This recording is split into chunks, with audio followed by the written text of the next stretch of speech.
बिस्मिल्लाहिर्रहमानिर्रहीम। आज पहले ये कुछ इन्फॉर्मेशंस आपकी जो किताब में साइट पे दी गई हैं उनको डिस्कस कर लेते हैं और उसके बाद कुछ शॉर्ट क्वेश्चंस जो हैं वो देखेंगे। तो इसमें आपकी किताब में ये पॉइंट द पॉन्डर पेज 31 पे दिया हुआ है। Why do you keep your legs far apart when you have to stand in the easel of a bumpy riding bus?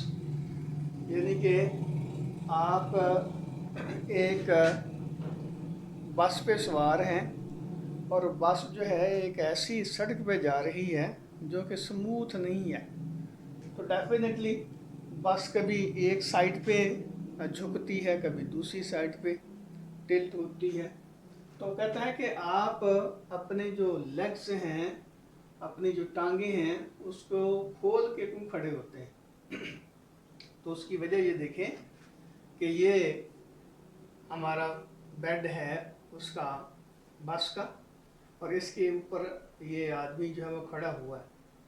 अगर वो अपनी टांगे जो है जोड़ के रखता है तो बिल फर्ज बस जो है अगर इधर टिल्ट होती है तो क्या होगा कि ये इधर गिरने की, यानी कि इसका ट्रेंड होगा इधर गिरने का। रिजल्ट क्या निकलेगा कि हो सकता है इसका ये जो सेंटर ऑफ ग्रेविटी है वो इसके पाँव से आगे निकल जाए। नतीजा ये निकलेगा कि ये इधर गिर जाएगा। और इसी तरह अगर ये एज ऊपर होता है, ये नीचे होता है, तो ये इसका जो सेंटर ऑफ ग्रेविटी है वो इधर हो सकता है और ये इधर जो है इसका ट्रेंड जो है गिरने का हो सकता है। इसके मुकाबले में अगर वो अपनी टांगे जो है वो खोल के खड़ा होता है आदमी, तो क्या होगा ये देखें, सेंटर ऑफ ग्रेविटी जो है वो इस पॉइंट से आगे नहीं जा रहा। इधर भी सेंटर ऑफ ग्रेविटी इस पॉइंट से आगे नहीं जा रहा, जिसकी वजह से वो गिरने से महफूज रहता है। या दूसरे लफ्ज़ों में ये कह लें कि जब वो टांगे खोल के खड़ा होगा तो उस वक्त क्या होगा कि यहाँ उसका पाँव है, तो वो इस पाँव को जब इधर वो गिरने यानी उसका ट्रेंड होगा तो इस पाँव के ऊपर वो फोर्स लगाएगा। अब इस फोर्स का जो रिएक्शन होगा उसका, यानी कि उस फोर्स के रिएक्शनल फोर्स का जो टार्क बनेगा वो ज़्यादा होगा अगर वो टांगे जो है खोल के खड़ा होगा, यानी कि उसका मोमेंट आर्म बढ़ जाता है। ये हुआ लाइन ऑफ एक्शन, यानी कि जिसके अबाउट जो है बॉडी जो है वो रोटेट कर सकती है बिलफर्ज, ये उसका वेट है। और ये इसका यानी कि जो फोर्स रिएक्शनल फोर्स है वो इसकी ये डायरेक्शन है। तो डेफिनेटली ये डिस्टेंस जो है वो ज़्यादा होगा, जिसकी वजह से ये गिरने से महफूज रहेगा। लेकिन इस सिचुएशन में क्या होगा कि ये देखें, ये है उसका ग्रेविटी का सेंटर और ये उसका पाँव है, तो यहाँ डिस्टेंस जो है वो कंपैरेटिवली कम होगा, मोमेंट आर्म कम होगा, तो इसका टार्क जो है वो कंपैरेटिवली कम होगा। यानी कि जब पाँव के ऊपर वो स्ट्रेस देगा तो उसके रिएक्शन के तौर पर जो एंटी टार्क बनेगा वो कंपैरेटिवली कम होगा। तो यहाँ गिरने के चांसेस ज़्यादा हैं, यहाँ गिरने के चांसेस ना होने के बराबर होते हैं। तो इसलिए एक आदमी जो है जब वो ऐसी बस पे सवार है जो कि बम्पी रोड पे जा रही है, तो डेफिनेटली वो अपनी टांगे जो है खोल के खड़ा होता है। अब दूसरा जो आपकी किताब में दिया हुआ है, व्हाट शुड यू डू, ये है पेज 33।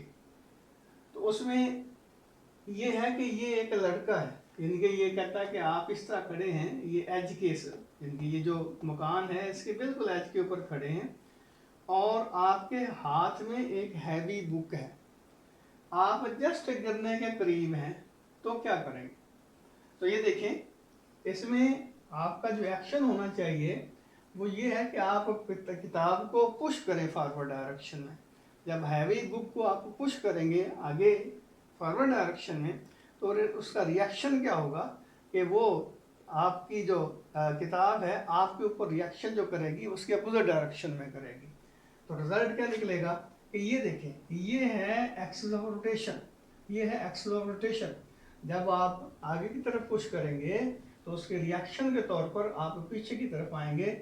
रिजल्ट क्या निकलेगा कि आप गिरने से बच जाएंगे, यानी कि यहाँ तो गिरने के चांसेस ज़्यादा हैं, लेकिन जैसे ही आप पुश देंगे किताब आगे की तरफ जाएगी, गिरेगी, उसका रिएक्शन जो होगा वो ये होगा कि आपको पीछे की तरफ पुश मिलेगी, और आपका चूंकि एक्सिस ऑफ रोटेशन ये है तो आप आगे की बजाय पीछे की तरफ जो है वो झुकेंगे, जिसकी वजह से आप गिरने से महफूज रह सकते हैं।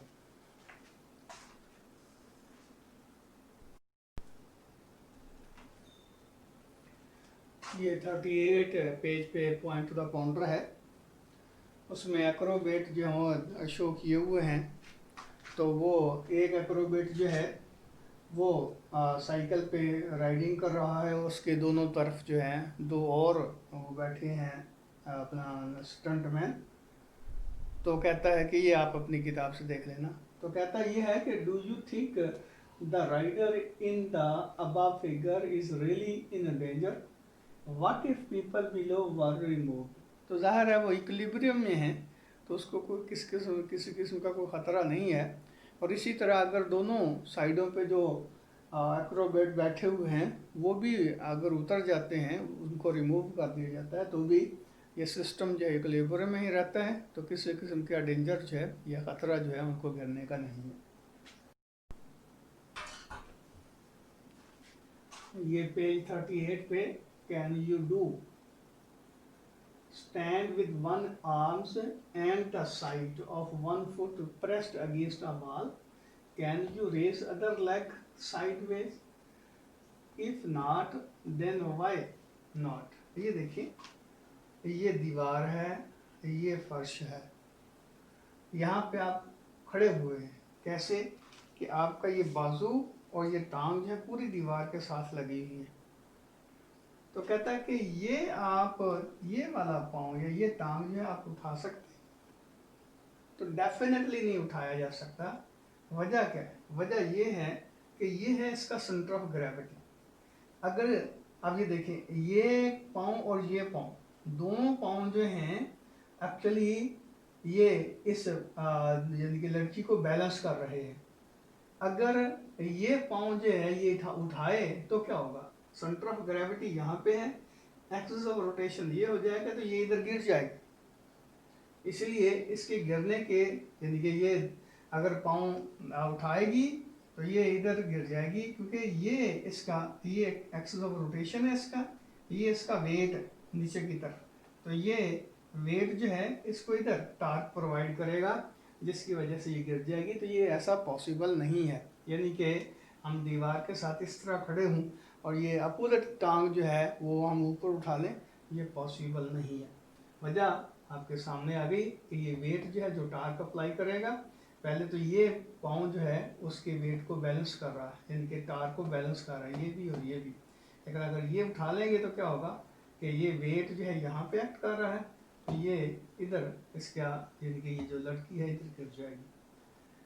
अब अगला जो इसमें दिया गया है इंटरेस्टिंग एप्लीकेशन, ये पेज है 39। इसमें बेसिकली इसमें कंकरेंट फोर्सेस की जो एक्सप्लेनेशन या वजाहत दी गई है।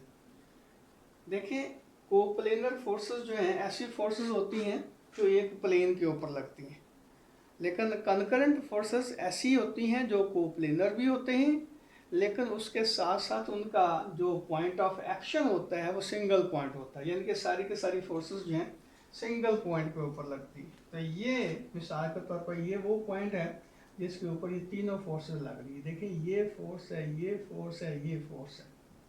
तो इसका मतलब ये हुआ कि बेसिकली ये देखिए, ये लोड है, तो ये यहाँ पे टेंशन क्रिएट करवा रहा है, ये इसके साथ सीलिंग के साथ इसको स्ट्रिंग को बांधा हुआ है, ये स्प्रिंग है, तो स्प्रिंग फोर्स जो है वो यहाँ यानी कि इससे एडजस्ट की जा सकती है। तो ये देखिए कि ये नीचे की तरफ यहाँ हमें पता चल जाएगा कि इस आदमी की जो टांग है इसके ऊपर कितनी फोर्स लग रही है। तो ये बेसिकली तीनों फोर्सेस जो हैं शो किया हुआ है कि ये एक ही पॉइंट के ऊपर लग रही है, ये इधर भी और इधर भी, ये कोप्लेनर भी हैं और कंकरेंट फोर्सेस भी।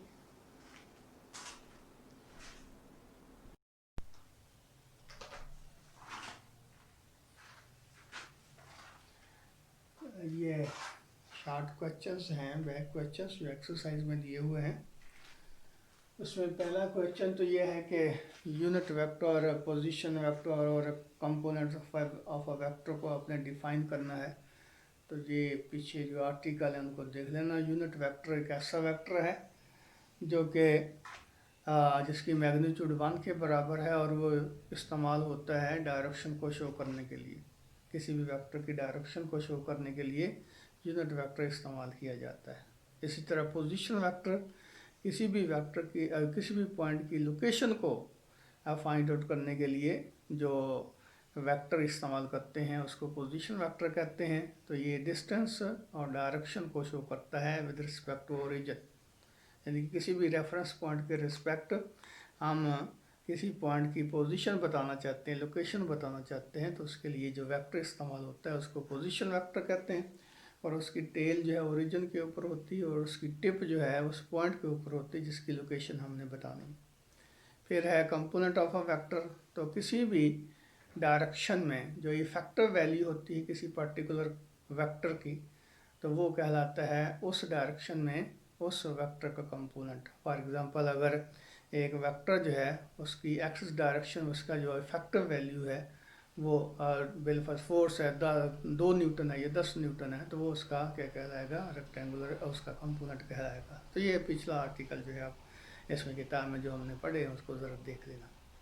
अब अगला क्वेश्चन है कि 3 वेक्टर हैं आपके पास, तो उसकी ओरिएंटेशन क्या होगी कि उनका जो रिजल्टेंट है वो एक नल वेक्टर हो जाए। तो आप कह सकते हैं कि अगर तीनों वेक्टर जो हैं along the side of a triangle act कर रहे हो, यानी कि एक वेक्टर इधर एक्ट कर रहा है, दूसरा इधर एक्ट कर रहा है, तीसरा इधर एक्ट कर रहा है, तो ये तीनों का जो सम होगा वो रिजल्टेंट वेक्टर 0 या नल वेक्टर के बराबर होगा। ये देखें, ये इसका हेड और इसकी टेल आपस में जोड़ दें, फिर इसका हेड और इसकी टेल आपस में जोड़ दें, तो अगर इसका हेड यानी कि सी वेक्टर का हेड और ए वेक्टर की टेल आपस में जुड़े हुए होंगे तो ज़ाहिर रिजल्टेंट वेक्टर की जो लेंथ है वो 0 के बराबर होगी। तो ऐसा वेक्टर जिसकी लेंथ 0 के बराबर मीन मैग्नीट्यूड 0 के बराबर हो तो वो नल वेक्टर कहलाएंगे। अगला क्वेश्चन है कि आपके पास एक वेक्टर है ए जो कि एक्स वाई प्लेन में लाई करता है, तो उसकी ओरिएंटेशन क्या होगी कि उसके दोनों ही कंपोनेंट जो हैं वो नेगेटिव साइन रखते हों। तो ये देखें, ये हमारा रेक्टेंगुलर कोऑर्डिनेट सिस्टम है। ये फर्स्ट क्वाड्रेंट है, ये सेकंड है, ये थर्ड है और ये फोर्थ है। तो अगर एक वेक्टर जो है थर्ड क्वाड्रेंट में लाई करता है तो उसका एक्स कंपोनेंट भी नेगेटिव होगा, वाई कंपोनेंट भी नेगेटिव होगा। और इसी तरह इसका दूसरा पार्ट ये है कि वेक्टर ए जो है किस तरह ओरिएंटेशन उसकी होगी, तो उसके जो कंपोनेंट हैं उनके साइन अपोजिट होंगे। तो अगर हमारा वेक्टर जो है वो सेकंड क्वाड्रेंट में लाई करता है, यानी कि ये फर्स्ट क्वाड्रेंट है, ये सेकंड क्वाड्रेंट है, तो इसमें देखिए इसका एक्स कंपोनेंट नेगेटिव होगा लेकिन वाई कंपोनेंट जो है वो पॉजिटिव होगा। उसके मुकाबले में अगर ये फोर्थ क्वाड्रेंट में लाई करता है तो एक्स कंपोनेंट पॉजिटिव होगा लेकिन वाई कंपोनेंट इसका नेगेटिव होगा। तो इन दोनों सिचुएशन में कंपोनेंट्स जो हैं उनके साइन जो हैं वो एक दूसरे के अपोजिट होंगे। अब अगला क्वेश्चन है कि अगर कोई एक वेक्टर जो है उसका कोई एक कंपोनेंट जो है वो 0 नहीं है, दूसरा 0 हो भी सकता है नहीं भी हो सकता, तो क्या उसकी मैग्नीट्यूड 0 हो सकती है? तो उसकी मैग्नीट्यूड 0 नहीं हो सकती। मिसाल के तौर पर अगर एक वेक्टर है ऐसा जिसका एक्स कंपोनेंट 0 नहीं है, बिलफर्ज वाई कंपोनेंट 0 है, तो उसकी मैग्नीट्यूड किस तरह निकालेंगे? एक्स कंपोनेंट का स्क्वायर प्लस वाई कंपोनेंट का स्क्वायर और उसकी अंडर रूट। अब ए एक्स जो है वो नॉन जीरो है, ए वाई की जगह 0 पुट कर दें तो इसका रिजल्ट जो है वो ए एक्स के बराबर ही होगा। तो इसको फिजिकली यूँ शो किया जा सकता है कि वेक्टर जो है अगर एक्स एक्सिस के अलांग लाई करता है तो उसका जो एक्स कंपोनेंट होगा वही ए के इक्वल होगा, यानी ये देखें ये इसका एक्स कंपोनेंट है और यही वेक्टर ए है। और इसी तरह अगर एक वेक्टर जो है उसका एक्स कंपोनेंट 0 है लेकिन वाई कंपोनेंट 0 नहीं है, तो उसका जो रिजल्टेंट आएगा वो ए वाई के इक्वल होगा। तो इसका मतलब वेक्टर जो है अगर लाई करता है अलोंग वाई एक्सिस तो उसका एक्स कंपोनेंट 0 होगा, लेकिन ये 0 हो नहीं सकता इटसेल्फ क्योंकि इसका वाई कंपोनेंट जो होगा वो नॉन जीरो है। तो ये ए जो है वो ए वाई के इक्वल होगा। ठीक,